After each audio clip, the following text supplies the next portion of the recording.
अरे ये क्या सुनने में आ रहा है? सुन लो क्लियर, रामपाल तुम्हारा चैलेंज एक्सेप्ट है। क्या घोड़ों की रेस में आप खच्चर भी दौड़ने का प्रयास करेंगे? इस शिवांश जैसे निपट मूर्ख की मूर्खता तो देखिए। एक महान संत जो गरीब, मजदूर, किसान और जो गलत प्रथाओं में ग्रसित समाज है उसको बचाने में लगे हैं, उनके लिए ये कैसे शब्दों का इस्तेमाल कर रहा है। तो रामपाल, सबसे पहली बात तो ये है कि क्या तू मूर्ख व्यक्ति है क्या भाई? अगर इसके माँ बाप ने सही से संस्कार दिए होते तो छोटे बड़े की यकीन मर्यादा और भाषा का विशेष ध्यान रखता, लेकिन इसको इसके गुरु ने और माता पिता ने कोई ढंग के संस्कार नहीं दिए हैं। और रही बात ज्ञान चर्चा की, तो तुम कौन हो? अपने बारे में बताओ, कौन हो तुम? मैं बाबा टिल्लू। टिल्लू नाम मेरा, बाबा टिल्लू। यही परिचय हो सकता है जो मैं जानता हूँ अपने बारे में, कि मैं पुरी के शंकराचार्य जी का एक अल्पज्ञ शिष्य हूँ और प्रभु श्री राम का एक साधारण भक्त मात्र हूँ। इससे भिन्न मेरा और कोई परिचय नहीं। आपके गुरु निश्चलानंद सरस्वती हैं, उन्होंने आपको एफिडेविट में लिख के दिया है कि हाँ तुम मेरे द्वारा चयनित हो ज्ञान चर्चा करने के लिए किसी भी गुरु विशेष से। अगर दे रखा है तो प्रमाण दिखाओ कि कहाँ पे है एफिडेविट जो तुम उनकी तरफ से ज्ञान चर्चा करेंगे। अगर तुम ज्ञान चर्चा में हार गए तो तुम्हारे गुरु समेत सभी संत रामपाल जी महाराज के चरणों में आकर उनकी शरण ग्रहण करेंगे। दिखाओ कोई एफिडेविट, नहीं तो इन जैसे मूर्खों के लिए ये कहावत सिद्ध होती है कि थोथा चना बाजे घना। मतलब इस जैसे धूर्त और दुर्बुद्धि टाइप के इंसान सिर्फ और सिर्फ बजने का काम करते हैं। इनको भौंकना आता है, ना कि इनके पास कोई ज्ञान विशेष होता है। अब ये ज्ञान किस आधार पे लिए बैठे हैं? ब्रह्मा विष्णु महेश तक तो ये सीमित हैं। इनको परमात्मा के बारे में नहीं पता, देवी दुर्गा जी किस परब्रह्म की बात कर रही हैं उनके बारे में नहीं पता, और अपने आप को सुपीरियर मानकर चलते हैं कि देखो। और जब मैं ये कहता हूँ ना 5-10 मिनट, तो 5-10 मिनट ही होते हैं, फिर उसके बाद फिर अभी व्यक्ति अगर कोई भी चर्चा हमारे विरोधी के साथ आज तक कई घंटों तक चली तो वो इसलिए चली कि हम चाहते हैं कि वो चले। जो आदि गुरु शंकराचार्य जी हैं, उन्होंने हिंदू धर्म की शुरुआत की और हिंदू धर्म फिर आगे बढ़ा, तो उन आदि शंकराचार्य जी की विचारधाराओं को ये फॉलो करता है, जिन्होंने एक वाक्य भी दिया है कि अहम ब्रह्मास्मि, कि जीव भी ब्रह्म है। अब अगर जीव ही ब्रह्म है तो ब्रह्मा विष्णु महेश की भक्ति करने का क्या तुक बना? 52 मिनट 50 सेकंड पर श्री शिवांशु जी ने जीव और ब्रह्म में भेद स्वीकार कर लिया। गजब हो गया। तो ईश्वर अवतार लेगा तो उसके लिए भी ये सिद्ध यही बात बोलनी पड़ेगी। इसीलिए मैं कह रहा हूँ कि ये अंतर है ईश्वर और जीव में। इसीलिए जिन कारणों से जीव वो मनुष्य के रूप में अपवित्र सिद्ध हो रहा है, उन्हीं कारणों से, उन्हीं विषयों से जो ईश्वर है वो अवतार रूप में अपवित्र सिद्ध नहीं होगा, इन्हीं कारणों से। शंकराचार्य की परंपरा में चलते चलते अचानक शिवांशु द्विवेदी जी ने स्वीकार कर लिया कि जीव और ब्रह्म में स्पष्ट भेद है। यही तो जीव और ब्रह्म में भेद है, उन्होंने साफ तौर पर मान लिया। तो जिसे वो अवतार बोल रहे हैं वो जीव है कि ब्रह्म है? कैसे कहें? क्योंकि वो तो माँ के गर्भ से जन्म लेता है, सुखों और दुखों में रहता है। लेकिन ईश्वर क्लेश कर्म विपाकाश्यैर परामृष्टः पुरुष विशेषः ईश्वरः, जो क्लेश कर्म और उनके विपाक में नहीं फंसता उसे ईश्वर कहते हैं। लेकिन इनकी सोच बिल्कुल निचले स्तर की है, इस लेवल तक इनकी सोच ही नहीं पहुंचती। और ये चले हैं संत रामपाल जी महाराज से ज्ञान चर्चा करने कि भाई ज्ञान चर्चा करेंगे, हमने पहले ही चुनौती दे रखी है। अरे भाई, हमने घोषणा पहले ही की हुई है कि भाई चर्चा कब करोगे बताओ, और विषय भी बताए हुए हैं उसमें। अगर चारों शंकराचार्यों में से किसी ने आपको अपना उत्तराधिकारी नियुक्त कर रखा है शास्त्रार्थ करने के लिए, तो एफिडेविट दिखाओ कि कहां पर प्रमाण है कि उन्होंने लिख के दिया है कि हाँ हमारी तरफ से तुम ज्ञान चर्चा करो। अगर तुम पराजित हो गए तो हमें भी पराजित समझना है। ऐसे कोई आपके उन चारों शंकराचार्यों में से किसी ने उत्तराधिकारी आपको बनाया हो, एफिडेविट में लिख के दिया हो, तो दिखाओ प्रमाण कि हाँ हमारे निश्चलानंद सरस्वती जी ने या फिर जो भी चारों शंकराचार्य उन्होंने लिख के दिया है कि देखो मैं आपसे ज्ञान चर्चा करूंगा और अगर मैं हार गया तो हमारे चारों शंकराचार्य आपके चरणों में होंगे। ऐसा कुछ एफिडेविट हो तो बताओ, फिर बात की जाए ज्ञान चर्चा की। लेकिन इस जैसे मूर्ख के पास इस चीज का कोई आधार नहीं है जो ये ज्ञान चर्चा करने के लिए चुनौती दे रहा है, दावा कर रहा है कि देखो हम ज्ञान चर्चा करेंगे, चुनौती एक्सेप्ट है। और मुझे तो लग रहा है ये खुद ब खुद गुरु बनने की फिराक में है कि क्योंकि 4 लोग इसके पीछे भी लग चुके हैं। TR पहाड़ी है और मन्यु वर्मा जैसे लोग हैं जो इनके पीछे लग चुके हैं कि हम तो शिवांश नारायण को ही गुरु मानते हैं और उनकी ही विचारधाराओं पर चलकर हम आगे सनातन का प्रचार कर रहे हैं। मतलब एक प्रकार से शिवांश नारायण द्विवेदी गुरु बनने की फिराक में लगा है कि अगला शंकराचार्य है तो मैं ही बनूंगा। और बेचारे इसको जो फॉलो करते हैं वो चाटुकार समझ ही नहीं पा रहे हैं कि ये किस दिशा में जा रहा है, कि ये सच में मोक्ष प्राप्त करना चाहता है या सच में आध्यात्मिक ज्ञान की कोई जानकारी रखता भी है। क्योंकि इसने एक बात कही थी, तुमने जो बोला है ना अपने किताबों में, अश्लील बातें की है ना दुर्गा मैया के बारे में, शिव जी के बारे में, हमारे भगवान के बारे में, कृष्ण के बारे में, विष्णु के बारे में। हाँ, तो इसको अपने देवी देवताओं के बारे में तक नहीं पता, जो संतरामपाल जी महाराज ने बताना पड़ा। संतरामपाल जी महाराज ने प्रमाणित करके बताया है धर्म ग्रंथों से ही कि पुराणों में देखो क्या लिखा है शिव जी के बारे में, क्या लिखा है देवी जी के बारे में, क्या लिखा है इन ब्रह्मा जी विष्णु जी के बारे में, उन्होंने क्या क्या कांड किए और किस प्रकार से ये अपमानजनक है देवताओं के लिए। वो सारी बातें संतरामपाल जी महाराज ने हिंदू धर्म के ग्रंथों से ही, सनातन धर्म के ग्रंथों से ही प्रमाणित करके बताई है। लेकिन इस जैसे मूर्ख को सिर्फ और सिर्फ अपनी धपली पीटना है कि नहीं, संतरामपाल जी महाराज तो देखो हमारी देवी देवताओं को गलत कहते हैं, देवी जी के बारे में कह दी, शिव जी के बारे में वो कह दिया।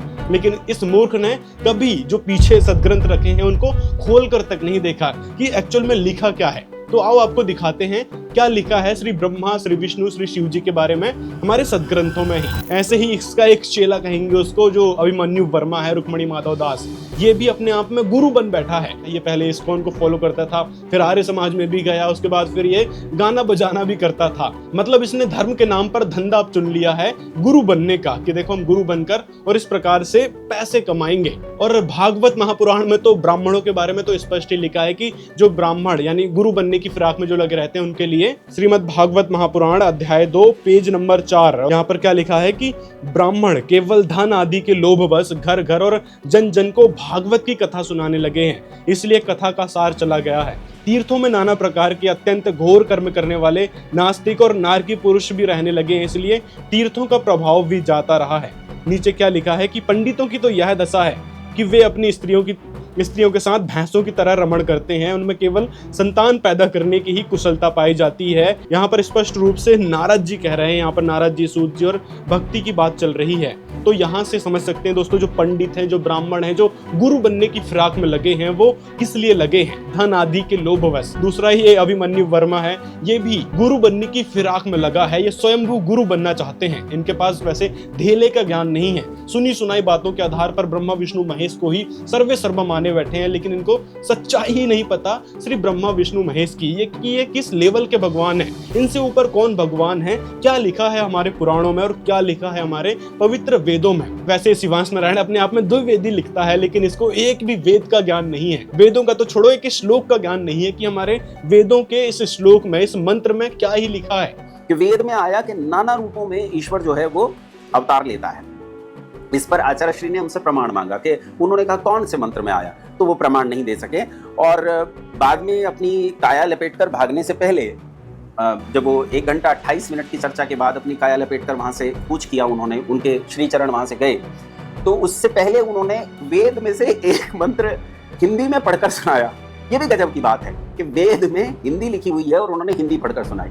फिर कहते हैं नहीं, असल में हिंदी नहीं, आचार्य सायण का भाष्य पढ़कर सुना रहा हूँ। आचार्य सायण का भाष्य भी हिंदी में नहीं है भाई साहब। अगर हम चाहें तो किसी भी चर्चा को 5-10 मिनट के अंदर ही समाप्त करने का सामर्थ्य रखते हैं गुरु गोविंद और ग्रंथ की कृपा से। ऋग्वेद में देखिए यहाँ पर क्या लिखा है कि हे परमात्मन, आप राजा की तरह सुकर्मा हैं और वेद वाणियों में प्रविष्ट हैं, सबको पवित्र करने वाले हैं और सबके प्रेरक आप नित्य नूतन हैं। परमात्मा सब नियमों का नियंता है, नियम पालन करने की शक्ति मनुष्यों में उसी की कृपा से आती है। नीचे लिखा है कि वह परमात्मा लोक लोकांतर में विद्यमान है, अपने प्रकाश से स्वयं प्रकाशित है, न्यायकारियों की सेना में स्वयं विराजमान है। मतलब वेदों के इन 2 मंत्रों में स्पष्ट हो गया कि परमात्मा एक देशीय है, वो सतलोक में विराजमान है, एक जगह पर रहता है और सभी लोक लोकांतरों में निवास भी करता है। मतलब परमात्मा एक जगह, एक देशीय होते हुए भी सभी जगह उसकी दृष्टि बनी रहती है, इसलिए कहते हैं कि परमात्मा कण कण में विद्यमान है। साथ में अगले मंत्र में देखिए यहाँ क्या लिखा है, चतुर्कांडम में, स्तुति योग्य परमेश्वर इस समग्र जगत के हित करने वाले प्रकाशमान सूर्य के उस विशाल तेज को अवश्य भेजता है। वृष्टि आदि द्वारा संसार के हित के लिए सूर्य, पृथ्वी, बृहस्पति, शुक्र आदि और असंख्य लोक भी रचे। मतलब उस परमात्मा ने असंख्य लोक रचे और उसका नाम क्या है? तो इसी देखिए वेद के नीचे वाले मंत्र में लिखा है उस परमात्मा का नाम कि उस परमात्मा का नाम कबीर देव है। यहाँ पर कवि ही यानी जो कबीर है उसका अर्थ मेधावी कर दिया, जबकि वहां पर ऊपर देख सकते हैं कि परमात्मा की महिमा चलती आ रही है, वह परमेश्वर के बारे में बताया जा रहा है। तो यहाँ पर उसका नाम भी लिखा है कि कबीर देव, मतलब परमात्मा का नाम क्या है, कबीर साहेब है, और जो कि दुखों को नाश करने वाला है। लेकिन दोस्तों दूसरी तरफ इस शिवांश नारायण द्विवेदी के जो गुरु हैं और जितने भी हिंदू धर्म में अपने आप में कथावाचक बन बैठे हैं, धर्म गुरु बन बैठे हैं, मंडलेश्वर बने बैठे हैं, उनका तक कहना है कि परमात्मा प्रारब्ध के कर्म को नाश नहीं कर सकता, प्रारब्ध के कर्म आपको भोग नहीं पड़ेंगे। लेकिन वेदों में क्या लिखा मिलता है कि वह परमात्मा घोर से घोर पाप को नाश कर देते हैं। यदि ब्रह्मा विष्णु महेश की बात करें तो वो तो खुद जन्म मृत्यु के चक्र में है। यहाँ पर क्या लिखा है कि ब्रह्मा विष्णु महेश और इंद्र आदि जो देवता तथा मुनिगण हैं, वे भी अपनी आयु के परिणाम काल तक ही जीवित रहते हैं। दुर्गा जी कह रही हैं कि हे राजन, अंत काल आने पर स्थावर जंगात्मक तथा जगत भी विनिष्ट होते हैं, इसमें कभी भी कुछ भी संदेह नहीं करना चाहिए। हे भूपाल, अपनी आयु का अंत हो जाने पर ब्रह्मा विष्णु महेश इंद्र आदि देवता भी विनिष्ट होते हैं और सृष्टि काल आने पर ये पुनः उत्पन्न हो जाते हैं। और किस प्रकार उत्पन्न होते हैं उसका विवरण संत रामपाल जी महाराज ने अपनी सृष्टि रचना नामक इस वीडियो में दे रखा है कि ब्रह्मा विष्णु महेश जन्मते कैसे हैं और इनकी डेथ कैसे होती है। और जन्म के विषय में भी बार बार लोग शंका करते हैं, और इस जैसे मूर्ख शिवांश नारायण द्विवेदी जैसे मूर्ख हमेशा शंका करते हैं कि देखो ब्रह्मा विष्णु महेश तो अजरो अमर हैं, और भी अनेक बेफालतू की बातें करते रहता है। तो देखिए प्रमाण दिखा देते हैं आपको, क्योंकि ये लोग शंका भी करते हैं कि भाई ब्रह्मा जी का अलग मत हो सकता है, विष्णु जी का अलग मत हो सकता है, शिव जी का अलग मत हो सकता है अपने माता पिता के बारे में। यहाँ पर आपको प्रमाण ही दिखा देते हैं कि शिव जी का क्या मत है, विष्णु जी का क्या मत है अपने पिताजी के बारे में, अपनी माता जी के बारे में, और माता जी का क्या मत है अपने पति के बारे में। पहले तो देखिए ये शिव महापुराण सृष्टि खंड पेज नंबर 221 में यहाँ पर देवी दुर्गा जी के बारे में कहा गया है कि वह शक्ति अंबिका कही गई है, उसी को प्रकृति सर्वेश्वरी त्रिदेव जननी यानी तीनों देवताओं की माता, नित्या और मूल कारण भी कहते हैं। सदाशिव द्वारा प्रकट की गई उस शक्ति की 8 भुजाएं हैं। अब यहाँ पर दोस्तों आपको सदाशिव के बारे में गलत फहमी होगी कि भाई सदाशिव कौन है, शिव जी है, जो शंकर जी है उसको ही सदाशिव माने बैठे हैं कुछ इन जैसे धूर्त लोग। लेकिन दोस्तों वास्तविकता क्या है कुछ ही सेकंड में आपको पता चलेगी। यहाँ पर नीचे देखिए कि वह सबकी योनि है। कौन? देवी दुर्गा जी, जिनको त्रिदेव जननी भी कहा गया है, वह सबकी योनि है यानी उत्पन्न करने वाली माता है। वे जो सदाशिव हैं उन्हें परम पुरुष ईश्वर शिव शंभु और अनीश्वर कहते हैं। यहाँ पर नीचे देखिए क्या लिखा है कि उन काल रूपी ब्रह्म ने एक ही समय में शक्ति के साथ शिवलोक नामक क्षेत्र का निर्माण किया। ये प्रिय और प्रीतम यानी शक्ति और शिव के रूप में मनोरम क्षेत्र में नित्य निवास करने लगे। आगे देखिए शिव महापुराण पेज नंबर 222 में यहाँ पर क्या है कि एक समय उस आनंद वन में रमण करते हुए शिवा और शिव के मन में इच्छा हुई कि किसी दूसरे पुरुष की उत्पत्ति करनी चाहिए, यानी जो काल ब्रह्म है, सदाशिव है और देवी दुर्गा जी हैं। तो यहाँ पर क्या स्पष्ट हो गया कि सदाशिव यानी ब्रह्म जो काल रूपी ब्रह्म है और देवी दुर्गा जी है जो त्रिदेव जननी है, उनके द्वारा किसकी उत्पत्ति हो गई? विष्णु जी की, जो कि सतोगुण युक्त थे। अब सतोगुण युक्त कौन है वो सभी को पता है कि विष्णु जी है सतोगुण युक्त। यहाँ पर लिखा है कि हे विष्णु यानी विष्णु जी को कह रहे हैं कि सृष्टि रक्षा और प्रलय रूप भेद से मैं ही ब्रह्मा विष्णु और रुद्र का नाम धारण करके तीनों स्वरूपों में विभक्त हुआ हूँ। यानी जो सदाशिव जो काल रूपी ब्रह्म है वो ही ब्रह्मा विष्णु और शिव इन तीनों रूपों में विभक्त हुआ है, यानी दुर्गा जी से इनकी उत्पत्ति हुई है। ये विभक्त होने का एक प्रकार से मतलब है। नीचे लिखा है कि मेरा ऐसे ही परम उत्कर्ष रूप तुम्हारे शरीर से इस लोक में प्रकट हुआ जो नाम से रुद्र कहलाएगा। अब इस आध्यात्मिक ज्ञान की एक विशेष कड़ी आपको समझना है। यहाँ पर जो रुद्र और ढेर सारे महेश्वरों की बात हुई है, शिव जी के अलग अलग रूपों की बात हुई है, तो ये रुद्र जो है 11 रुद्रों का सरदार बताया है संत रामपाल जी महाराज ने इस गूढ़ रहस्य, इस गूढ़ आध्यात्मिक ज्ञान को डिकोड करते हुए। नीचे लिखा है कि यह मेरा शिव रूप है, जब रुद्र प्रकट होंगे तब वे भी शिव के ही तुल्य होंगे, यानी जो 11 रुद्र होंगे वो भी शिव जी के ही तुल्य होंगे। कुछ इस प्रकार से यहाँ पर सदाशिव यानी काल रूपी ब्रह्म बतला रहे हैं। तो यहाँ से स्पष्ट हो गया दोस्तों ब्रह्मा विष्णु महेश की उत्पत्ति किससे हुई है? सदाशिव से, जो कि काल रूपी ब्रह्म है। और त्रिदेव जननी कौन है? श्री दुर्गा जी। चलो आगे और प्रमाण दिखा देते हैं। अभी आपने देखा शिव महापुराण से, अभी देख लीजिए देवी भागवत महापुराण से, ताकि आपको संशय न रहे किसी भी प्रकार का। जो शिवांश नारायण द्विवेदी जैसे मूर्ख लोगों को भ्रमित करते हैं धर्म के नाम पर, सनातन के नाम पर, हिंदू धर्म के शास्त्रों के नाम पर, तो यहाँ से इन चंद प्रमाणों से स्पष्ट हो जाएगा कि ब्रह्मा विष्णु महेश नाशवान है। इनके ऊपर दुर्गा जी हैं, दुर्गा जी के ऊपर ब्रह्म है, ब्रह्म के ऊपर भी वह पूर्ण परमात्मा है, जिनकी शरण में जाने के लिए ब्रह्म खुद कह रहे हैं हैं। और ये बात किसने बताई है आज के समय में डिकोड करके? संत रामपाल जी महाराज ने, और प्रमाणित करके भी बताई है, जो हर एक जो पढ़ा लिखा एजुकेटेड व्यक्ति है वो समझ सकता है। यहाँ पर देखिए देवी भागवत पुराण में क्या है कि देवी जी बोली कि मैं और परब्रह्म सदा एक ही हैं, कोई भेद नहीं है, क्योंकि जो वे हैं वही मैं हूँ, यानी जो ब्रह्म काल रूपी ब्रह्म है, सदाशिव है, वो और देवी दुर्गा जी जिनको परब्रह्म कह रही हैं। इसलिए हम दोनों में विद्यमान सूक्ष्म अंतर को जो विद्धिमान जानता है वह संसार के बंधन से छूटकर सदा के लिए मुक्त हो जाता है। यानी जो काल रूपी ब्रह्म यानी सदाशिव और दुर्गा जी के बीच में जो अंतर जानता है वो सदा के लिए मुक्त हो जाता है। और अब जानकारी आपको भी इस वीडियो के माध्यम से हो चुकी है, जो कि संत रामपाल जी महाराज ने प्रमाणित करके बताई है कि भाई दुर्गा जी कौन है, ब्रह्म कौन है, और ब्रह्मा विष्णु महेश किस लेवल के भगवान है, उनकी उत्पत्ति किन से हुई है और क्या उनका नाश भी होगा। तो आपने प्रमाण भी पढ़ लिया कि भाई वो समय के अंत में उनको भी विनष्ट होना पड़ता है, जब भी उनकी आयु समाप्त होगी। आयु के बारे में भी संत रामपाल जी महाराज ने सृष्टि रचना नामक इस वीडियो में बता रखा है कि ब्रह्मा जी की आयु कितनी है, विष्णु जी की आयु कितनी है, शिव जी की आयु कितनी है, कितने परिणाम काल तक जीवित रहते हैं, वो सारी डिटेल बता रखी है। लेकिन इन जैसे मूर्खों को ये चीज स्वीकार तो करनी नहीं है, इसीलिए बोलते हैं कि हमने चुनौती दे रखी ज्ञान चर्चा के लिए। इन सवालों के जवाब तुम दे नहीं पाए कि ब्रह्मा विष्णु महेश के माता पिता कौन है, हम यहाँ दुखी क्यों हैं। संत रामपाल जी महाराज के ये छोटे छोटे प्रश्न हैं, इनका ही जवाब आप लोगों के पास नहीं है। कर्म संस्कार को भगवान, आपके जो आराध्य भगवान है, वो टाल सकते हैं, नहीं टाल सकते हैं? क्या वो खुद कर्म बंधन से मुक्त हैं? वो सारी बातों के जवाब आपके गुरु नहीं दे पाए, आप लोग तक नहीं दे पाए, तो क्या ही ज्ञान चर्चा करोगे। आगे यहाँ पर देखिए विष्णु जी खुद ही स्वीकार कर रहे हैं फिर कि दुर्गा जी इनको जन्म देने वाली है। यहाँ पर लिखा है कि ब्रह्मा, मैं यानी विष्णु तथा शंकर, हम सब आपके ही प्रभाव से उत्पन्न होते हैं। जब हम नित्य नहीं है तो फिर इंद्र आदि जो प्रमुख देवता है वो नित्य किस प्रकार हो सकते हैं? ये विष्णु जी देवी दुर्गा जी की आराधना करते हुए स्वयं स्वीकार कर रहे हैं। अब इससे बड़ी और क्या ही बात हो सकती है। और ये अभिमन्यु वर्मा आपका जो चेला है रुक्मणी माधव दास, वो खुद कहता है कि पांचवा वेद जो है ना पुराण है। तो पांचवें वेद पुराण में जब सच्चाई लिखी है कि भाई जो ब्रह्मा विष्णु महेश हैं वो खुद कह रहे हैं कि हमारी माता कौन है, देवी दुर्गा जी, और काल ब्रह्म खुद कह रहा है कि त्रिदेव जननी है, तो मान क्यों नहीं लेते आप लोग? क्यों अपनी उस बेवकूफी में अभी तक लगे पड़े हो, मनमानी भक्ति में लगे पड़े हो?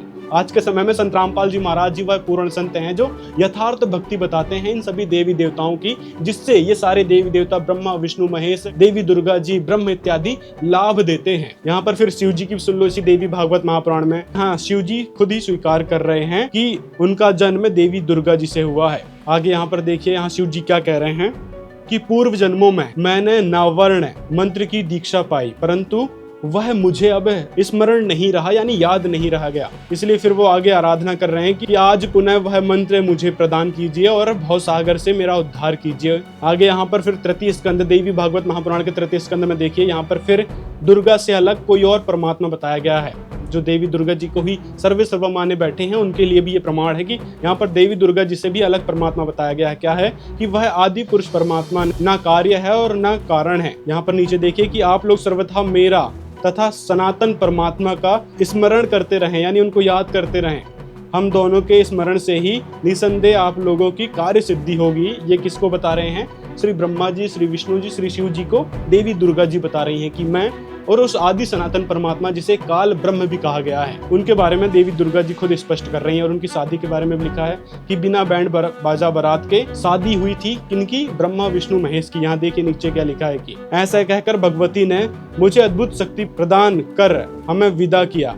विष्णु को महालक्ष्मी दी, शिव को महाकाली और मुझे महासरस्वती प्रदान करके उस स्थान से विदा कर दिया। मतलब यहाँ पर किसी भी प्रकार का ढोंग धतूरा जो इनके गुरुओं ने चला रखा है कि भाई शादी में मुहूर्त दिखाएंगे और साजबाज करेंगे, दहेज का लेन देन और अंड फंड जो अपने आप में धन अर्जन के लिए ये सब ढोंग धतूरा करवाते हैं, तो उन सबको यहाँ पर डिबंक कर दिया गया है हमारे देवताओं के द्वारा ही कि हमने शादी सिंपल तरीके से करनी चाहिए, बिना कोई साजबाज, बिना कोई दिखावा, बिना किसी आडंबर और बिना किसी पाखंडवाद के, जो कि संत रामपाल जी महाराज के आश्रम में भी देखने को मिलती है, जिसमें सभी देवी देवताओं की स्तुति भी हो जाती है, ना कोई आडंबर होता है, ना फिजूल खर्ची होती है, ना लोक दिखावा होता है और ना ही किसी भी प्रकार का पाखंडवाद होता है। ब्रह्मा विष्णु और शंकर ने अखिल जगत की रचना की, ऐसा जो लोग बोलते हैं, ये शिवांश नारायण द्विवेदी और जितने भी ये मूर्ख लोग हैं जो अपने आप में स्वयंभू बने बैठे हैं, वो लोग कहते हैं कि ब्रह्मा विष्णु महेश ने ही अखिल जगत की रचना की है। उनके बारे में देखिए यहाँ देवी भागवत महापुराण के तृतीय स्कंद अध्याय 5 में क्या लिखा है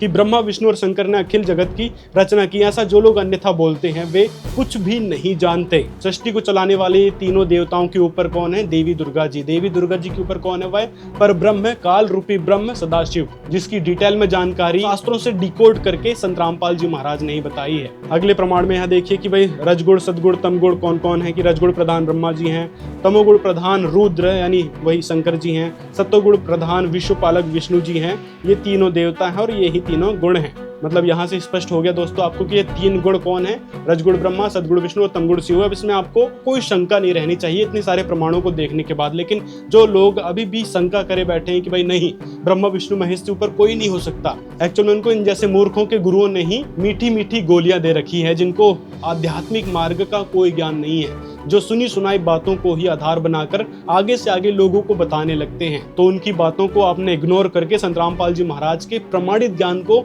एक बार सुनना चाहिए, समझना चाहिए, प्रमाण देखना चाहिए कि क्या सच्चाई है इन देवताओं की। यहाँ पर लिखा है कि जो मनुष्य माया के गुणों से प्रभावित होकर ब्रह्मा विष्णु महेश चंद्रमा अग्नि यम वायु गणेश आदि प्रमुख देवताओं की स्तुति करते हैं वे अज्ञानी कहे गए हैं। मतलब देवी भागवत महापुराण में स्पष्ट लिखा है कि जो इन देवी देवताओं को इष्ट मानकर पूजा करते हैं और सर्वे सर्वा इनको माने बैठे हैं वो अज्ञानी की श्रेणी में आते हैं, जैसे ये शिवांश नारायण द्विवेदी जैसे मूर्ख हैं। और भी ढेर सारे अनेक प्रमाण संत रामपाल जी महाराज ने हमारे ही पवित्र सनातन सदग्रंथों से दिखाए हैं, ना कि उन्होंने कोई मनमाना ज्ञान दे दिया अपनी तरफ से। सारी की सारी बातें संत रामपाल जी महाराज ने प्रमाणित करके बताई हैं, चाहे देवी भागवत महापुराण से, शिव महापुराण से, अग्नि पुराण, मत्स्य पुराण, जितने भी पुराण हैं, उपनिषद हैं, वेद हैं, सभी से प्रमाणित करके बताई है कि ब्रह्मा विष्णु महेश से ऊपर ब्रह्म है, जिनके बारे में उपनिषदों में वर्णन है, जो ऋषि महर्षि बताया करते थे कि उसका ओम नाम है और उसकी साधना करने से ब्रह्मलोक प्राप्त होगा। लेकिन गीता जी में तो स्पष्ट कर दिया है 8 के 16 में कि ब्रह्मलोक में गए हुए साधक फिर पुनरावृत्ति में आते हैं, यानी उनका जन्म मरण होता है। लेकिन गीता अध्याय 17 के श्लोक 23 में उस सच्चिदानंद घन ब्रह्म का नाम बताया गया है कि यह ओम तत्सत, जो कि सांकेतिक मंत्र है, इनके जाप से, और इनका जाप कौन बताएगा? तत्वदर्शी संत, वह पूर्ण गुरु। यानी गीता अध्याय 18 का श्लोक 66 में जो लोग शंका करते हैं कि भाई व्रज शब्द का अर्थ है आजा, आजा वाला होता है कि आजा वंदे शरण राम के उदाहरण देके बताते हैं कि भाई आजा, आजा मतलब यहाँ पर आना भी और जाना भी आ रहा है, तो व्रज का मतलब होता है कि आजा होता है। जबकि गीता ज्ञानदाता प्रभु आप यदि कृष्ण जी को मान रहे हैं कि वो अपनी शरण में आने के लिए कह रहे हैं गीता अध्याय 18 के श्लोक 66 में, तो गीता अध्याय 15 का श्लोक 4 भी देख लिया करो और गीता अध्याय 18 का श्लोक 62 भी देख लिया करो कि भाई उस शाश्वत सनातन स्थान की बात कर रहे हैं। और गीता अध्याय 15 के श्लोक 4 में क्या लिखा है कि मैं खुद उस परमात्मा की शरण हूँ। जब वो खुद गीता ज्ञानदाता प्रभु खुद उस परमात्मा की शरण हूँ कह रहे हैं, तो वो अपनी शरण में आने के लिए क्यों कहेंगे? उस व्रज शब्द का अर्थ वास्तव में क्या होता है? जाना, चलना, प्रगति करना, जो कि आप इन उदाहरणों में भी देख सकते हैं। जो गरुड़ पुराण है, यहाँ व्रजांति शब्द आया है, उसका अर्थ क्या है कि वहां जाते हैं। इसी प्रकार शिव महापुराण है, शिव पुराण में भी यहाँ की शरणम व्रज लिखा है, इसका अर्थ क्या है कि शरण में जाइए। आगे फिर देखिए विष्णु पुराण में क्या लिखा है कि यहाँ पर शरणम व्रज लिखा है, तो इसका अर्थ भी शरण जाओ। आगे फिर विष्णु पुराण में एक और जगह प्रमाण मिलता है कि सलीलम व्रज, यानी कि जल में चला जा। लेयम व्रज अष्टावक्र गीता में लिखा है, तो इसका अर्थ क्या है कि मुक्त हो जाओ, मतलब कि सब जगह जाओ जाओ आ रहा है। जितने भी अर्थ इन ऋषि महर्षियों ने या फिर इन संस्कृत के विद्वानों ने किए हैं, वहां पर व्रज शब्द का अर्थ जाना जाना किया है कि जाओ जाओ। और यहाँ पर गीता अध्याय 18 के श्लोक 66 में ये क्या कह देते हैं कि व्रज शब्द का अर्थ तो आना होता है कि आ जा। तो इतनी सी बातें हैं, जो समझने वाला व्यक्ति है वो आसानी से समझ जाएगा, जो भगवान को चाहने वाला व्यक्ति है वो आसानी से समझ जाएगा। लेकिन जो गुरु बनने की फिराक में अपने आप में लगे हैं, इन जैसे मूर्ख लोग, वो नहीं समझ पाएंगे, वो लोगों को हमेशा बहकाते रहेंगे। इनको कोई लेना देना नहीं है लोगों के दुखों से, लोगों के मोक्ष से, कि वो मोक्ष प्राप्त करें, सुख प्राप्त करें, भगवान से लाभ लें चाहे ना लें, लेकिन इनकी रोजी रोटी चलनी चाहिए। क्योंकि भागवत महापुराण में इन जैसे पंडित ब्राह्मणों के बारे में स्पष्ट ही कहा गया है कि ये धन आदि के लोभवश घर घर कथा करने लगते हैं और ज्ञान सुनाने लगते हैं, सुनी सुनाई और मन माने आधार पर। अब बात आती है सर्वशक्तिमान भगवान की। भाई सर्वशक्तिमान भगवान यदि आपका है, जैसे हम कबीर परमात्मा को सर्वशक्तिमान भगवान बताते हैं, हम नहीं, पवित्र वेदों में, गीता में, पुराण में, सभी जगह पर लिखा है। यहाँ तक कि कुरान शरीफ में, मुसलमान धर्म की कुरान शरीफ में, ईसाई धर्म की बाइबल में, सिख धर्म के गुरु ग्रंथ साहिब में तक उस कबीर परमात्मा की महिमा गाई है। तो अब ये कहता है भाई कबीर साहिब क्या माता के गर्भ से नहीं आ सकते? क्योंकि कबीर साहिब की महिमा में आता है कि कबीर साहिब सह शरीर कमल के फूल पर शिशु रूप में आते हैं और फिर उनके पालन पोषण की लीला होती है, जो कि वेद भी गवाही देते हैं। लेकिन ये मूर्ख कहता है कि भाई यदि परमात्मा यदि कबीर साहब आपके परमात्मा समर्थ हैं, सर्वशक्तिमान है, तो माता के गर्भ से क्यों नहीं आ जाते? अगर माता के गर्भ से नहीं आते तो फिर सर्वशक्तिमान कैसे हैं? मतलब इस प्रकार की मूर्खों वाली बातें करता है लोगों को गुमराह करने के लिए।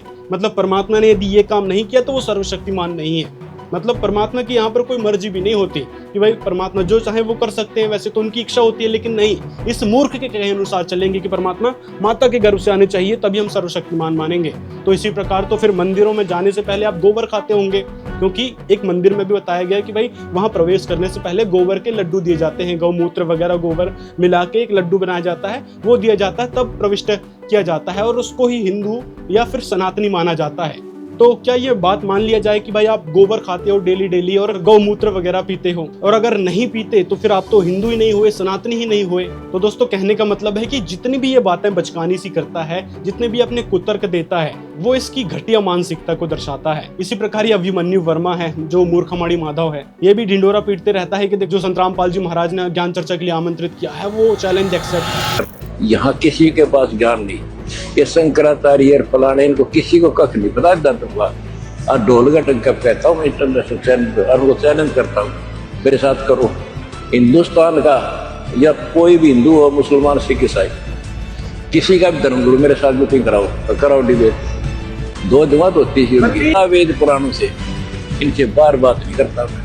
इनको वेदों का नहीं पता, गीता का नहीं पता, हमारे शंकराचार्यों का। तो आपकी चुनौती को मैं स्वीकार करता हूं बाबा रामपाल जी। आपने कहा है कि आपसे शंकराचार्य तक भी चर्चा नहीं कर सकते हैं। ये भी घोड़े की रेस में गधे वाला काम कर रहा है। यहाँ पर गुरु के, आपके जो भी गुरु हैं, वैसे तो इसने किसी को गुरु नहीं बना रखा, ये बोलता है भाई नहीं मेरा कोई गुरु नहीं है। जब इसके पास ज्ञान का कोई आधार ही नहीं है तो इससे क्या ही ज्ञान चर्चा की जाए। और दिखाओ तुम्हारे कौन से गुरु ने, क्योंकि संत रामपाल जी महाराज ने चैलेंज किया है गुरु को, तो दिखाओ तुम्हारे शिष्यों की संख्या कितनी है, और या फिर तुम्हारे जो गुरु हैं उनको लेकर आओ पकड़ के कि हाँ ये देखो ये हमारे गुरु हैं, और इनसे ज्ञान चर्चा करो। या फिर एफिडेविट लेके आओ उन गुरुओं के, जिन आर्य समाजियों से आप जुड़े थे, जिन इस्कॉन वालों से आप जुड़े थे, उनसे एफिडेविट लेके आओ कि हाँ हम संत रामपाल जी महाराज से ज्ञान चर्चा करेंगे। और अगर तुम ज्ञान चर्चा में पराजित हो गए तो सभी आर्य समाजी, सभी इस्कॉन के जितने भी आपके गुरु हैं वो संत रामपाल जी महाराज के चरण में आएंगे। दिखाओ एफिडेविट और फिर करना ज्ञान चर्चा की बात। लेकिन ये अपने आप में थोथा चढ़ा और बाजे घड़ा वाले काम करते हैं। ये इनके पास कोई ज्ञान नहीं होता, ये खाली चने होते हैं और बजने का काम करते हैं सिर्फ और सिर्फ। इनको चाहिए पॉपुलैरिटी, जो कि संत रामपाल जी महाराज के नाम से ही मिल सकती है। इस अभिमन्यु की एक मूर्खता को आपको दिखाते हैं। इसने एक लाइव में चैलेंज किया कि अगर कबीर का अर्थ है कबीर साहिब सिद्ध कर दोगे अगस्त संहिता से, जो कि रामानंदाचार्य परंपरा से प्रकाशित एक पुस्तक है, उसमें जो कबीर शब्द है उसका अर्थ यदि आप श्री कबीर साहिब जी सिद्ध कर दोगे तो मैं नाम दीक्षा ले लूंगा तुरंत। और संत रामपाल जी महाराज के भक्तों ने स्पष्ट भी कर दिया, प्रमाण दिखा दिया कि देखो यहाँ पर जो कबीर शब्द है वो एक्चुअल में कबीर साहिब के बारे में होता है, यानी जो कबीर होता है उसको इस प्रकार से भी लिखा जाता है। जब ये सारा प्रमाणित हो गया तो फिर ये दुम दबा के भागने लगा कि नहीं नहीं मैं नहीं मानूंगा और ये है वो है। तो यहाँ से आप समझ सकते हो इसके दोगलेबाजी को, इसके धूर्तपने को, कि ये सिर्फ और सिर्फ झूठ बोलना जानता है। इसने कई सारे और दावे किए कि आप ये चीज सिद्ध कर दो, मैं नाम दीक्षा ले लूंगा, ब्रह्मा विष्णु महेश के बारे में दिखा दो, आप श्री राम श्री कृष्ण जी के बारे में दिखा दो कि वो कर्म बंधन में बंधे हैं। जब संत रामपाल जी महाराज के भक्तों ने दिखा भी दिया तब भी ये दुम दबा के भाग जाता है और गोल मोल बातें करने लगता है। अरे इन जैसे मूर्खों से सवाल भी करना चाहिए कि भाई जो राम, जिन राम की आप बात करते हैं कि भाई वो ही सर्वे सर्वा, वो सर्वशक्तिमान है, यदि आपके राम सर्वे सर्वा हैं तो अभी आपने सुना होगा अयोध्या में आपके राम लला के साथ क्या हो गया, क्या कांड कर गए वो लोग। राम नाम की लूट है, लूट सको तो लूट, और लूटे जा रहे हैं भगवान के नाम पर। मतलब 200 करोड़ रुपए चोरी करके ले गए आपके भगवान राम के। ये मंदिर में चढ़ाया गया, ये तस्वीर जो मैं आपको दिखा रही हूँ, राम मंदिर से हीरे का ये हार गायब है। नाम प्रभु श्री राम का लिखा है, लेकिन किसके पास गया ये पता नहीं। अब उनको इतने सारे दान में हीरे जवाहरात वगैरह दिए थे, वो तक गायब कर गए राम भक्त, जिनको अयोध्या राम मंदिर का ट्रस्टी बनाया गया था। इसी के साथ रामलला को अर्पित स्वर्ण हार में हीरे और दूसरे रत्न जड़े हुए थे, वो सब गायब है। जांच टीम को रामलला की स्वर्ण पादुका भी नहीं मिली है। हार और चरण पादुका को लेकर पुजारी से पूछताछ की गई। चलो उम्मीद है शिवांश नारायण द्विवेदी जैसे लोग अपने सर्वशक्तिमान भगवान के उन खजानों को वापस दिलवा पाएंगे अपने भगवान को। अब आप लोग सवाल करो कि भाई जो दान भगवान के नाम पर मंदिरों में किए जाते हैं उन पैसों का होता क्या है? क्या वो पैसे जो कथावाचकों को आप लोग देते हो वो लगते कहाँ हैं? दूसरी तरफ संत रामपाल जी महाराज के जो भक्त संत रामपाल जी महाराज को दान करते हैं, उनके पैसे तो स्पष्ट है, साफ दिख रहे हैं कि वो कहाँ जाते हैं। वो जनता, गरीब जनता की मदद में जाते हैं। जहाँ गरीब जनता रो रही थी, बिलक रही थी, किसान रो रहे थे, बिलक रहे थे, वहां पर करोड़ों करोड़ों की राहत सामग्री देकर संत रामपाल जी महाराज ने मदद की। संत रामपाल जी महाराज कितने बड़े बड़े आश्रम बने हुए हैं, वहां पर कितने सारे लोग आकर भंडारा ग्रहण करते हैं। तो उन चीजों में हमारे पैसे जाते हैं जो भी संत रामपाल जी महाराज के भक्त दान करते हैं। और अदर व्यक्ति, जो बाहर के व्यक्ति हैं, उनसे तो संत रामपाल जी महाराज दान तक नहीं लेते। तो हमारा तो पता है कि हमारे दान के पैसे कहाँ लग रहे हैं। संत रामपाल जी महाराज के भक्तों को पता है कि संत रामपाल जी महाराज को जो दान करते हैं वो पैसे कहाँ जाते हैं और किस प्रकार से उनका हमको लाभ मिल रहा है, वो तो हमको पता है। अब आप देखो कि आपने जो दान किया, जो करोड़ों रुपए आप लोगों ने दान किया, उन पैसों को कहां और किस प्रकार से उपयोग में लाया जा रहा है। राम मंदिर, अयोध्या राम मंदिर महोत्सव घोटाले से आप समझ सकते हैं। और भी ढेर सारे मंदिर हैं, सावरिया सेठ मंदिर है और भी ढेर सारे मंदिर हैं, वहां के भी तरह तरह के वीडियो आते रहते हैं जहां पर लूटम पाट मची हुई है राम नाम की। तो उस राम नाम की लूट की जगह आप इस संत रामपाल जी महाराज द्वारा बताए राम नाम की लूट लो। अभी भी वक्त है, बाद में पछताना ना पड़े। शिवांश नारायण द्विवेदी जैसे मूर्ख लोग सिर्फ और सिर्फ भौंकना जानते हैं। इनको सदग्रंथों का भी ज्ञान नहीं है। इनको लगातार सभी जगह न्यायालय में धमकी दे रखी, बोले वहां भी मुंह की खानी पड़ रही है। दूसरी तरफ एक और मामला सामने आ रहा है वृंदावन, मथुरा वृंदावन से। वहां के लोग भी आरोप लगा रहे हैं कि यहाँ पर भी घोटाला चल रहा है पैसों का। माननीय मुख्यमंत्री योगी जी को अपने खून से पत्र लिखा है और मांग की है कि जिस प्रकार अयोध्या में चंदे के रकम आभूषणों का घोटाला हो रहा है, उसी प्रकार मथुरा में भी हमारे कृष्ण कन्हैया के जन्म स्थान श्री कृष्ण जन्मभूमि मंदिर में भी कई वर्षों से लगातार चंदे की चोरी हो रही है। जब गुल्लकों को खोला जाता है तो सीसीटीवी कैमरे बंद कर दिए जाते हैं। रुपए, आभूषण, सोना, चांदी, हीरे, जवाहर सबका बंदरबांट कर लिया जाता है। जो प्रबंधन कमेटी वाले पहले स्कूटर पे आते थे, आज करोड़ों की गाड़ियों में चलते हैं। करोड़ों अरबों के उनके कोठी, बंगला, फार्म हाउस हैं। उत्तर प्रदेश में नहीं, उत्तराखंड में भी इन्होंने जमीनें खरीदी हैं अपने नाम। तो जिस प्रकार हमारे करोड़ों हिंदुओं की आस्था के साथ खिलवाड़ हो रहा है, ये बहुत ही दुखद है। हमारी माननीय मुख्यमंत्री जी से मांग है इस पूरे प्रकरण की सीबीआई जांच कराएं। यदि आप सीबीआई जांच नहीं कराएंगे तो हम माननीय प्रयागराज हाईकोर्ट में एक याचिका लगाएंगे, जिसमें मांग करेंगे कि कई वर्षों से अब तक जितना भी हमारे सनातन हिंदुओं की आस्था का जो दान पुण्य है उसको लूटा गया है, उस पूरे प्रकरण की हम सीबीआई जांच की मांग करेंगे। और हमारे माननीय मुख्यमंत्री जी, आप इस पूरे प्रबंधन को अपने हाथ में ले लीजिए, क्योंकि यहाँ पर जिस प्रकार से घोटाले हो रहे हैं, यहाँ के पुजारियों के आप बयान दर्ज करवा सकते हैं। उन पुजारियों को सब कुछ मालूम है। जिस प्रकार से प्रबंधन कमेटी घोटाला कर रही है, ये बहुत ही दुखद है। इसमें करोड़ों हिंदुओं की आस्था का सवाल है। हमारे हिंदू मंदिरों में जिस प्रकार के ये घोटाले हो रहे हैं, जिससे आने वाले श्रद्धालुओं की भावनाएं आहत हो रही हैं। इन लोगों ने अपने नाते रिश्तेदार, परिचितों के नाम अरबों खरबों रुपए की प्रॉपर्टी खरीदी है। जिस व्यक्ति की कोई इनकम नहीं थी, जो साइकिल पर आते थे, आज वो अरबपति हो गए। ये पैसा कहां से आ रहा है? ये बहुत ही चिंता का विषय है। इस पूरे प्रकरण की जब तक सीबीआई जांच नहीं होगी, तब तक ये लोग पकड़े नहीं जाएंगे। अब जो राम जी, कृष्ण जी के नाम पर समर्पित थे और उनके मंदिरों में पूजा पाठ भक्ति किया करते थे, जब वो ही लोग ऐसे हैं, तो क्या भागवत महापुराण में लिखी ये बात कि ब्राह्मण, पंडित इत्यादि केवल धन आदि के लोग बस कथा करने लगे हैं, भगवानों के बारे में बताने लगे हैं, तो क्या कैसे गलत हो सकती है?